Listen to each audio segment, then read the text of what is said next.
Bonjour, mon nom est Rami. Je viens aujourd'hui du Canada, mais si je parle en français, mon français est canadien, je ne pense pas que vous me comprendrez, alors je vais continuer en anglais. Hello, I'm Rami. This is my home. I live in Waterloo in Canada. This is my apartment. And I just wanted to share it with you, and I'm going to come back to it in a couple of minutes. So what I want to talk about today is trust. That's why we're here today.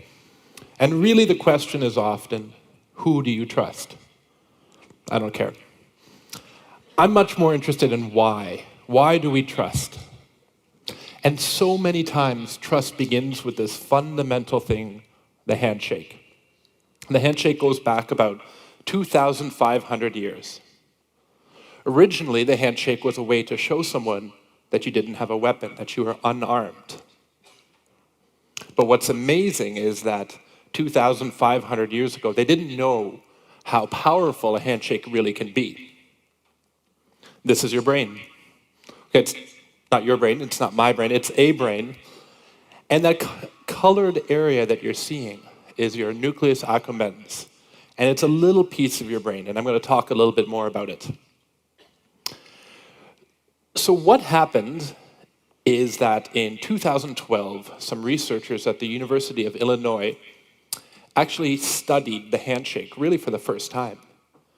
And what they did is initially they looked at behaviors, and they said, let's watch transactions happen that begin with a handshake, and let's watch them that don't. And when it was observed, what they saw was increased feelings of competence, trustworthiness, and a feeling of wanting to cooperate. But they took this research one step further. They actually looked at the brain, and they used functional magnetic resonance imaging, so pictures of the brain like the one I just showed you. And what they found was at that moment that the handshake, that the physical contact happens, this area of the brain that I showed you lights up. It starts to become more active. Now that area of the brain is associated with reduced avoidance behaviors, suppressing negative impressions and emotions, and wanting to further interact. Basically, that means trust. So let's think about this for a second. When I reach out and I touch your hand and we shake hands, I'm actually causing a physiological and neurological reaction in your brain. And I see a few people doing it right now in the audience. Try it. Reach to your neighbor, shake their hand.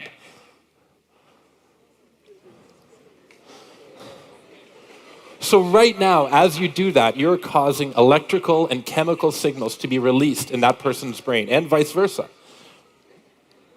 So this is what I'm going to call sort of the old economy of trust. Trust is such a fundamental thing, and just by shaking someone's hand, maybe they don't trust you 100%, but it's one piece of it. So let's go back to my apartment. I actually left something off of the pictures. If you see, it's the same pictures, but now the logo is up. It says Airbnb.com, verified photo. So I'm one of those people. I rent my apartment out when I'm away on this site, Airbnb. Right now, there's a young woman named Karina and a young man named Jeff living in my apartment. They're from England. Karina has 642 friends on Facebook. That's what I know about her. Jeff has 7 positive reviews on Airbnb.com. That's what I know about him. I've never met them. I've never seen them. They're cooking in my kitchen. They're watching my TV. They're sleeping in my bed. I hope just sleeping. But I have to trust them. The system only works if I trust them. So how can I trust them? Well, I trust them through this third party. I trust them through the site. So it's almost like an implied or inferred trust that I've built with these two people. And this is sort of what I think of this new economy of trust. But I think there's a gap. I think that there is something missing. And as we switch from this industrial economy to a connected one, as we switch from centralized systems like hotels and rental car companies to online mass collaboration and consumption systems like Airbnb and car sharing systems, you can even share pets now. You can rent someone's dog for the weekend if you want. And we shift from a system with very few winners, like the big chains, the big hotels, the car companies, to a system where anyone can be a winner and take their extra resources. We really, really need that trust. And I think that there is still a gap between this old economy of trust and the new one. So if we think of trust as a currency, and that's our theme today, what we can do is we can look at another currency. We can look at currency itself. Almost every country in the world has their own currency. There are some unions, but in general, each country or each collection of countries has their own currency. And how the currency is regulated and valuated is different in each case. It's a closed system until Bitcoin came along. And Bitcoin, which started a few years ago, is an attempt to open source currency. It's a peer-to-peer open platform in which anyone in the world can participate in the currency, help regulate it, help drive how it's described and how the system works.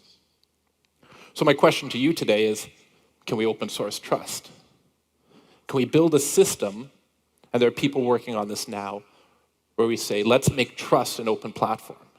And let's say that instead of each site having its own system for trust, we actually have an open peer-to-peer system that can describe trust, so that I'm no longer just trusting in one system in order to rent my apartment out or to rent someone else's apartment.